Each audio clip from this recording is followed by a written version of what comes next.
Good afternoon, everyone. If it's afternoon wherever you are, it is here in the UK where I'm speaking from. My name is Cristian Vaccari. I am the editor-in-chief of the International Journal of Press Politics. And thank you all for coming and for your interest in our symposium. So as you know, the reason for this symposium is that we have recently published with IJPP a special issue on visual politics, guest edited and masterfully put together by Professor Erik Bucy and Jungseock.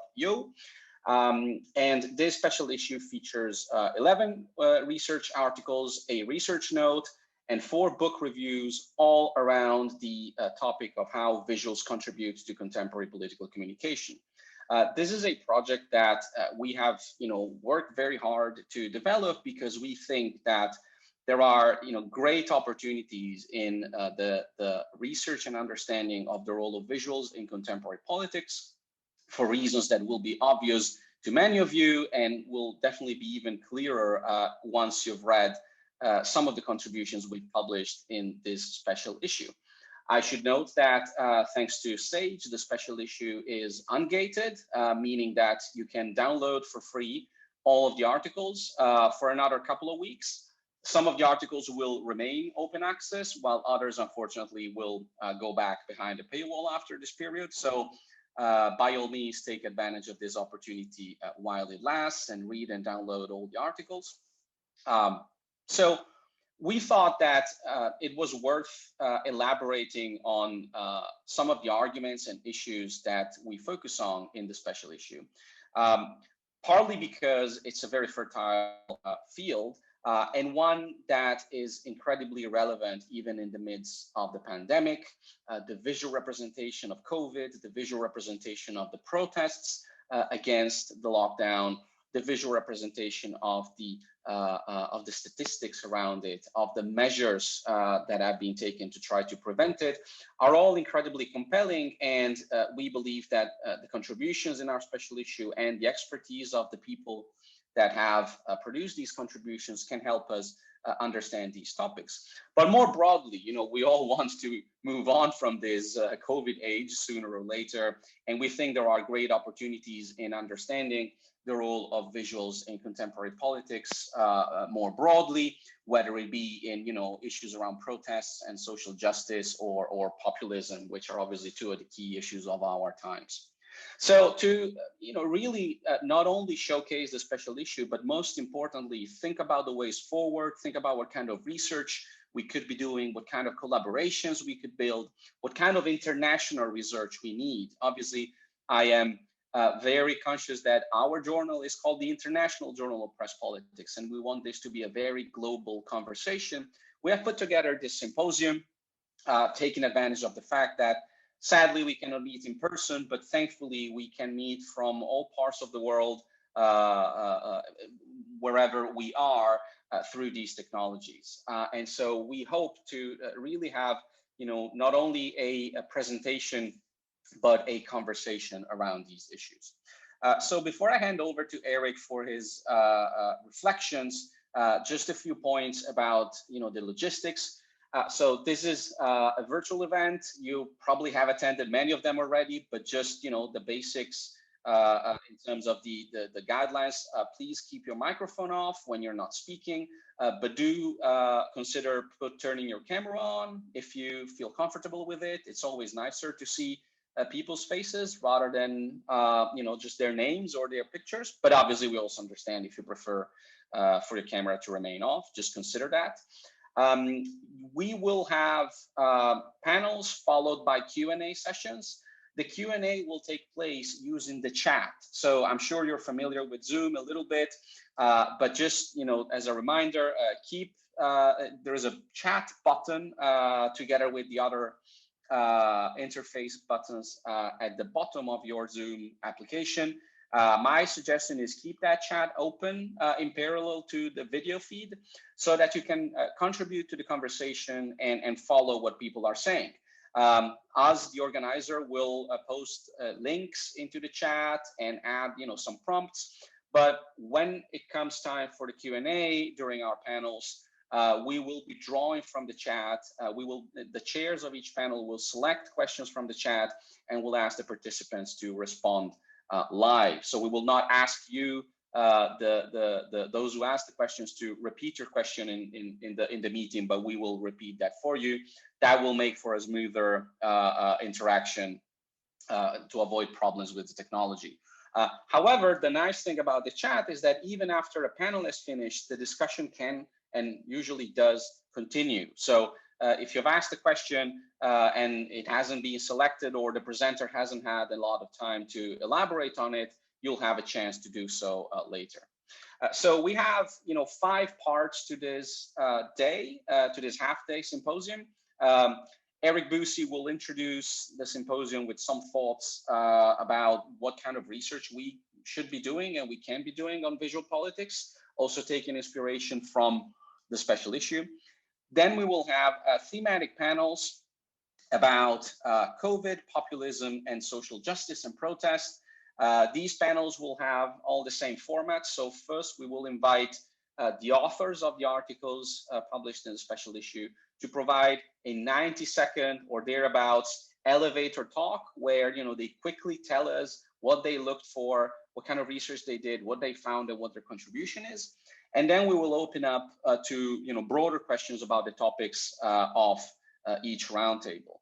Now, obviously, some of these topics are not directly discussed in the articles, but we hope that, and we believe that the authors will be able to provide some inspirations and some insights into how their own research can help us understand these topics. We will also have, and we're very honored to do so, we will have a keynote speaker by Professor Betsy Grabe from Indiana University at 4:15 p.m. UK time, so in about 2 hours. That will also have Q&A through the chat. Then we'll have a final panel, the one about social justice, and followed by some concluding remarks by myself and the guest editors of the special issue. And for those of you who want to stick around, a virtual happy hour, which obviously is not as nice as being able to grab a drink together or a cup of coffee, but it provides an opportunity for networking and just relaxing and exchanging some more informal comments, and maybe start out some ideas for collaboration. I believe that is all I should be saying at this point. Again, keep an eye on the chat and contribute to the discussion. And thank you very much for coming. I see a lot of people have joined, which makes me very, very happy. And I hope you enjoyed this event. And now, over to Erik. Before, as I do that, I want to say again, a big, big thank you to Erik and Jungseock for really doing a great job in putting together this special issue and in greatly helping the authors develop their work, as well as doing the hard work of selecting what goes in and what unfortunately cannot go in. So thanks very much for that. And over to you, Erik. Great, thanks for that, Cristian. I'm gonna make you the host here. And that should be coming over now. Yep. And then I'm going to, let's see, share my screen.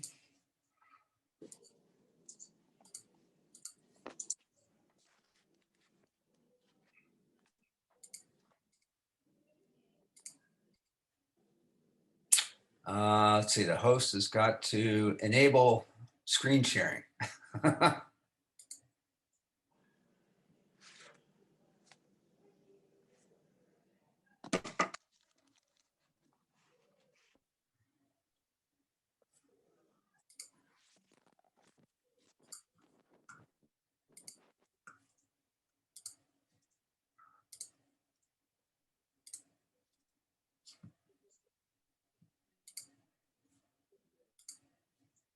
Well, you could always pitch it back to me.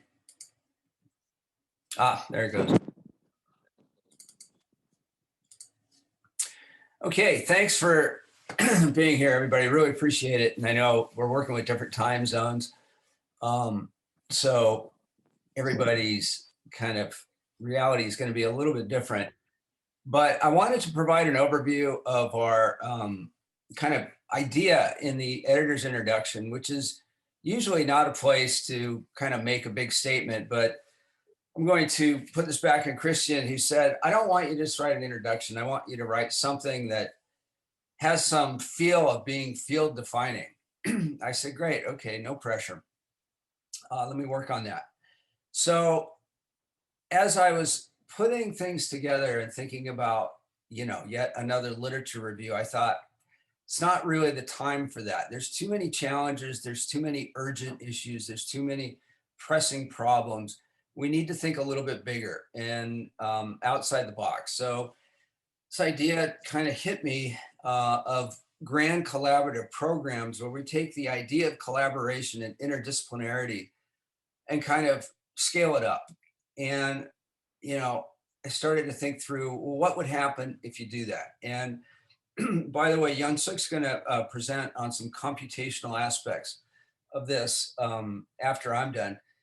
But he's already doing some of the work in this area. And, you can think about creating an archive of visuals, which they've got at the TV News Archive at UCLA, and then putting together teams of not just social scientists, but humanists and people from various backgrounds and qualitative perspectives, as well as quantitative, along with some of the computational aspects of things, if that makes sense, given the question.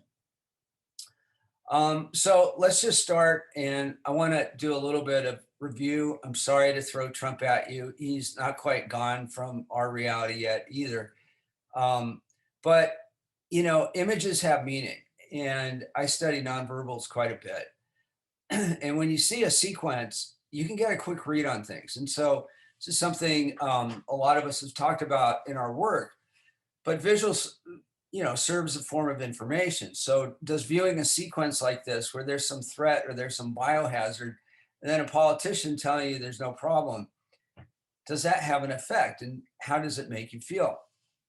And yet, if we rely too much on what's said, it can get distorted, as we've learned, particularly in the US over the past 4 years, but also globally with the rise of populism and a post-truth era or turn in politics that's really denigrated expertise, kind of classifying people as elites, and also led to a rising infodemic, by which I mean not a lot of good quality information, but a lot of bad quality information.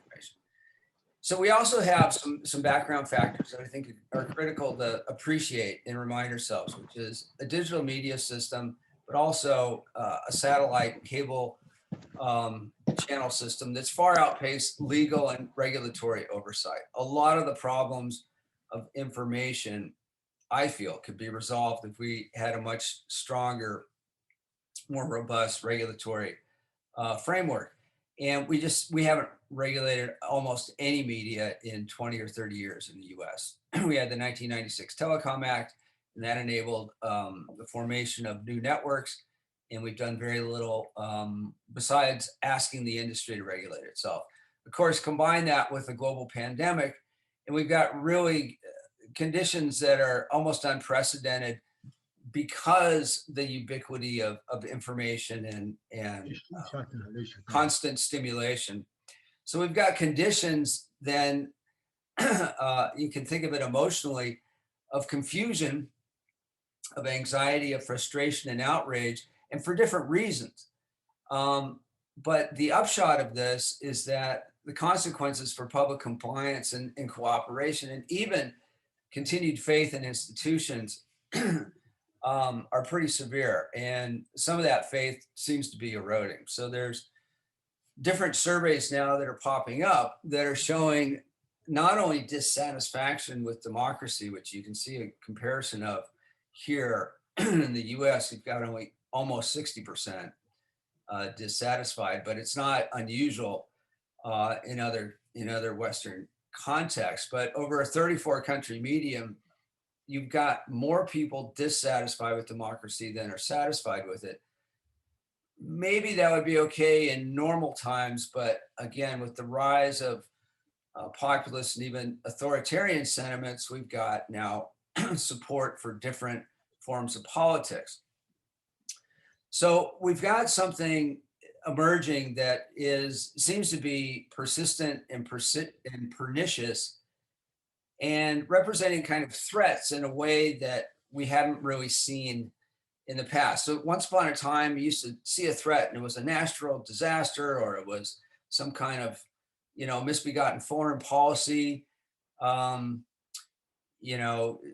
somebody would implement, or it would be, an accident, or it'd be a very infrequent mass shooting. Now the threat environment seems to be a more continuous, and it seems to be growing, at least in my perspective. Now, again, going back to the reliance on words versus visuals, I think an increased appreciation for visuals, not just in the research community, but in the policymaking community and among the public, could actually benefit us in terms of getting information, accurate information, and pictures of what's going on to people in a very kind of quick way. Now, the thing that we have to kind of muddle through is the infodemic. And Harry Frankfurt put it well, and he elaborated this notion in almost theory of bullshit. And we've seen it in the US, again, on an unprecedented scale. And at first it's kind of funny, and then it's kind of annoying, and then you realize it's doing real damage. And it does it particularly with major media amplification, and it does it with presidential kind of repetition. So I like to refer to some competing communication logics and get away from politicians for a second and just look at these two young girls here who are actually giving an interview about what different idioms mean in English. And it's interesting just from looking at the images here that both of them aren't really engaging in bullshit, but one of them probably is. And you might be able to guess it just by looking at these two screenshots. It's a video, and you can actually find it at dictionary.com if you look at these kids know what's up. But for the other one, and she may be in a more colorful shirt, there's an imaginary and stylistic persuasive strategy at play, what you might call a communication logic, what you might even think of as a kind of a kid version of populism. And you think, all right, well, that's just fun. But in today's politics, one would catch fire if she announced her campaign for office, while the other would probably languish in a doldrum of truths. And how boring is that? So we now have in the US, one of Trump's former press secretaries, Sarah Huckabee, announcing her intention to run for governor. No political experience besides a questionable stint as press secretary at the White House. But that's now qualification for run a state, Arkansas. So in this backdrop, I was thinking, what could visuals do or visual analysis do maybe to help the situation to some extent? Could we take, for instance, a more proactive stance against the infodemic and to get information out there and against the trend of kind of bullshit and lies, and organize a little more proactively around common themes? At the same time, would it be possible to kind of sustain research programs in a way that they wouldn't kind of go away in a year or two, but they would be kind of persistent, almost in the way that institutes or centers focus their research? Not that we would all have to be involved in that, but where we could combine multiple approaches and areas of expertise. What would be the payoffs? Maybe we would have new insight into some of these questions, some of these problems. In the short term, maybe we could monitor more closely the issue or the threat environment. In the long term, maybe we could generate new insights, as we often get through an analysis of visuals, we kind of cutting through the clutter of verbal obfuscation. Maybe we could have even better or improved or responsive public policy. It's an interesting thing to consider. The other aspect of this is it dawns on me that we're probably burdening journalism with too much. And, it's not only there to report the news and alert us to pressing developments, but also keep tabs on who's lying and who's not, and run fact checks, and keep up with the torrent of questionable and suspect content that's out there, and all the while trying to do their job and analyze all this kind of confusion in society. It seems that journalism is doing enough, and we're kind of missing an element here. So, we talk about in political communication a lot. It's kind of three elements of a public political press triad, and what we leave out is the academic realm. So, academics talk a little bit too much to themselves, but also are starting to be a little more public facing. But can we make a more conscious effort to move in that direction? So let me talk just a little bit about the threat environment. Then I'm going to ask some questions. I'm not really going to have answers, and I'm going to throw it over to Jungseock. I don't know if anybody's watched Westworld. It's an HBO show, but there's an AI technology in the show, and it's used to identify and then even visualize societal disruptions and impose order through social engineering. And now it's science fiction, at least at this point, but it's an interesting metaphor because it kind of depicts the world and the social reality as a sphere of activity that you can monitor. And if there are divergences or uprisings or problems, they can be pinpointed and located, and then steps taken to try to resolve it. So I'm just using it metaphorically, but once upon a time in the pre-disruptive era, things seemed to be pretty normal. I'm gonna ask, were they? I ran a study in 2013 where I identified salient threats, and there were many of them. And I asked, please rate, when I showed people images and video, how much of a threat you think the story in the news clip represents, where 0 was no threat at all and 10 was the most serious. Now, this was in the wake of the Boston Marathon bombing. So that got the highest rating along with Hurricane Sandy. And so US sample, so you could say that's proximity, but international terrorism was above the mean, and so was the overall mean, and so was threats from China. Cyber attacks, bird flu, and Iraq, less so, but all of these were above 5 on a 10-point scale. So that's interesting, because to me, if you're going to evaluate leader response, you need to do it in context of something, and that should be the visual environment or the news environment. So you get, you could say, over the last 25 years, we've been looking at a trend in politics where now the threat seems not so much external anymore, although it can be, but it may be internal. And we're really realizing this in the US, but in a lot of different countries, we're seeing the rise of kind of the populist movement around the globe. And The Guardian did a great analysis of this, where they've shown, a real move in the last 25 years or so from kind of marginal party status to increasingly legitimate party status and representation in European parliaments. And once again, what are they looking at? They're looking at the content of speeches given in representative bodies. They're not looking at the visuals. They're not looking at the performance of it. They're not looking at the visual impact of what populism does when somebody's railing and really frothing. At the same time that we've got the rise of populism, we have the rise of post-truth, and the two kind of intersect and feed off each other. And so now in the US, we've got a real problem, well, also in Germany and other places. The Prophecies of Q, which is a video game conspiracy theory that doesn't seem to have an ending. So now we might say, in moving forward in time, now we're in time T2,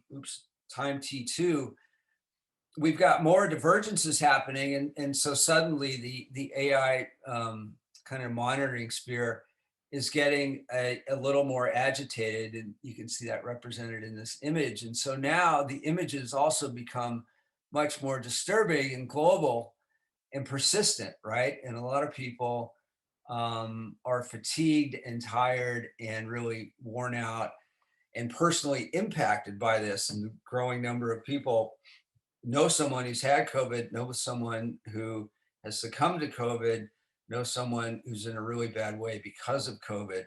And images, again, tell the story. I wonder too, if certain images get presented, that they almost seem like invitations for even further action or further further developments along those lines. When I saw militia kind of in the late spring or summer in the U.S. start to appear in Michigan and other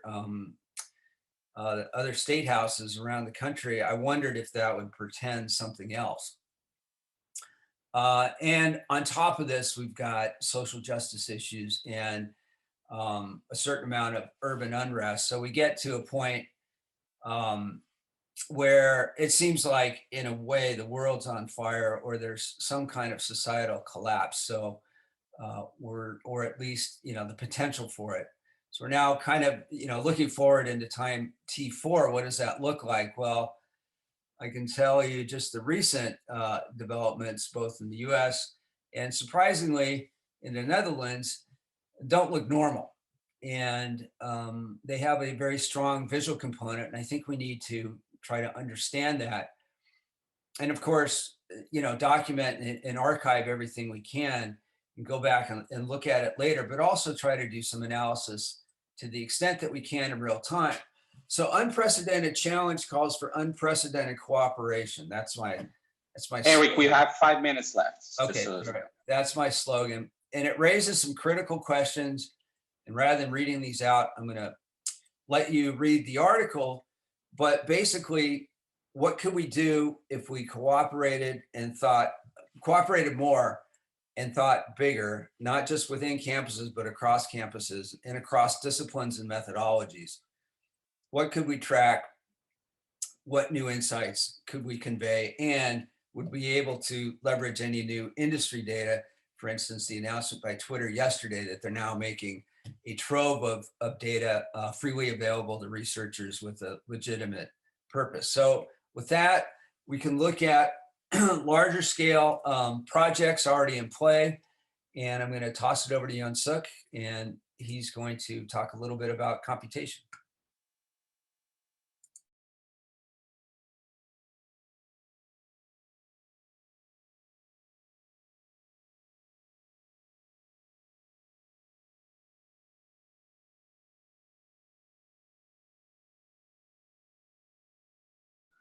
Hello. So I'll be quick. So Erik already covered most of the important research questions and agenda and the specific domains that we can focus on, and some of which we'll be also discussing today.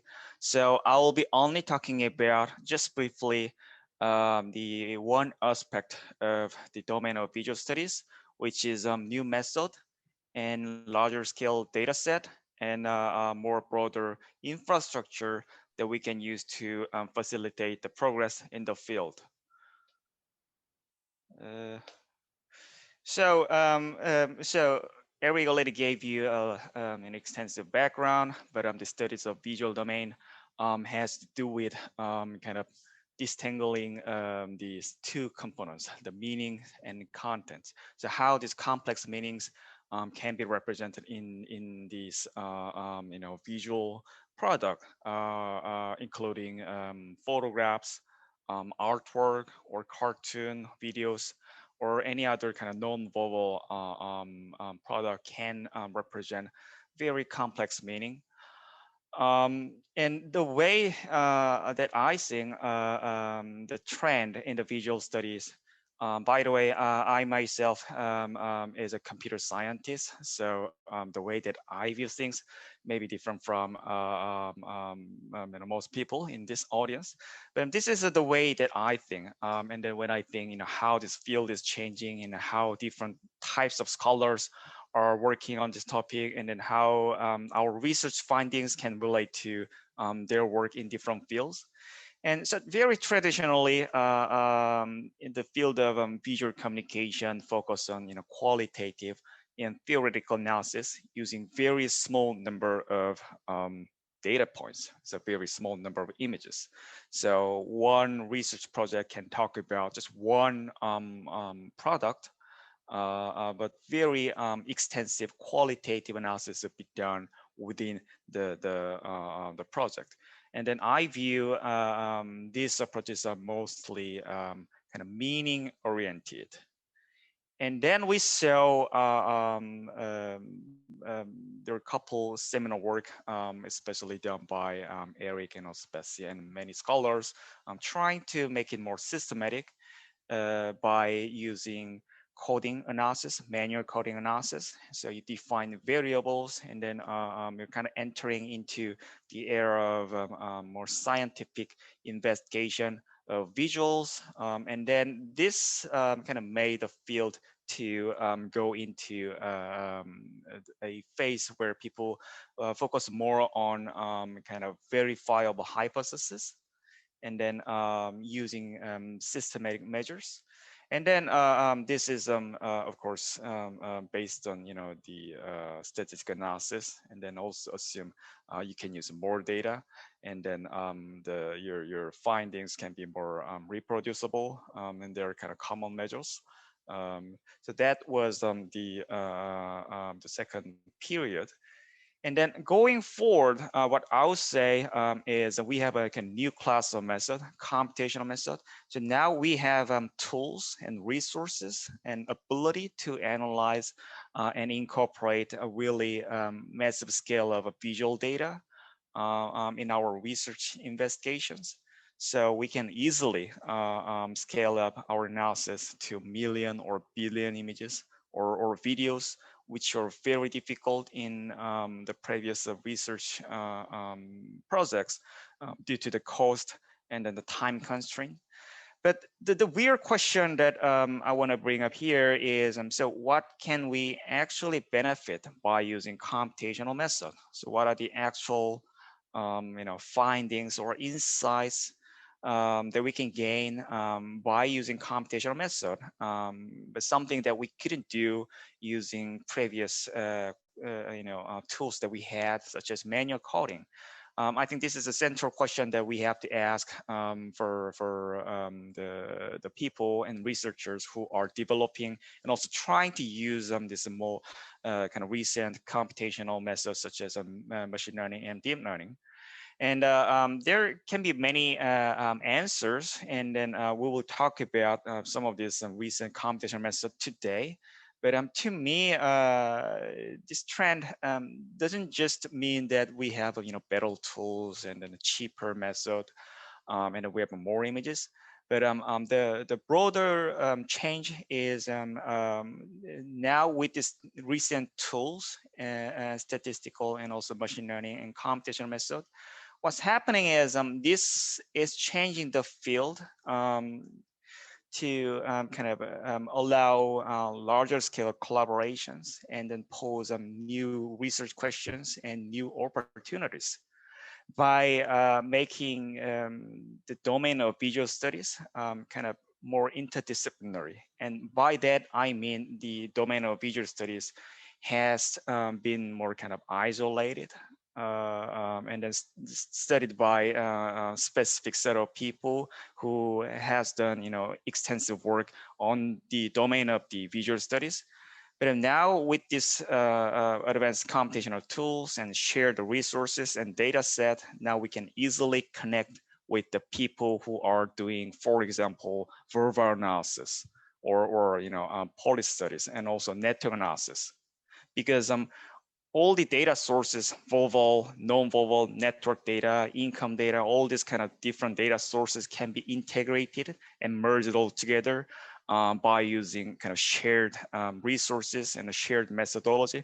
And I think that help people from different fields have access to this new domain, from their perspective, new domain, visual domain and image data. This is a very new opportunity for them. But for us, I think this is a new opportunity to collaborate with kind of more diverse group of people. And now that is also challenging because they may not have the same background as us. So they may not understand what we have built so far, and they may not be familiar with the literature, they may not be familiar with the theories in the visual studies.